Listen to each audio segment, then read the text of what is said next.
Doit-on redouter une flambée des contaminations ? Non, on ne parle pas du Covid, mais de la variole du singe, premier cas suspect détecté hier en Île-de-France. Une maladie apparue dans les années 70 en Afrique et qui arrive désormais en Amérique du Nord et en Europe. Deux régions où l'on ne vaccine plus contre ce virus, Portugal, Italie, Royaume-Uni, Canada, une 50aine de cas avérés et une propagation inhabituelle.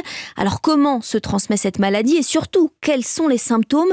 Les réponses de Yasmina Katou, spécialiste santé d'Europe 1. De la toux, de la fièvre, des maux de tête, des courbatures, la variole du singe peut faire penser à une grippe ou au Covid, mais de gros boutons, des sortes de cloques, peuvent se répandre sur tout le corps. Et une fois infecté par la variole, les symptômes mettent entre 6 et 21 jours à apparaître. La variole du singe est un virus qui se transmet facilement de l'animal à l'homme, explique le professeur Pierre Tadevin.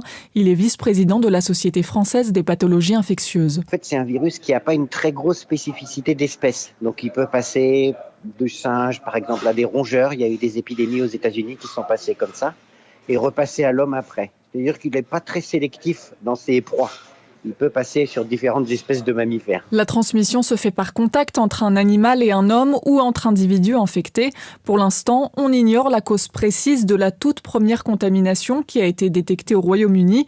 Pour la variole du singe, il n'existe pas de traitement, mais la maladie guérit souvent d'elle-même. Yasmina Katou.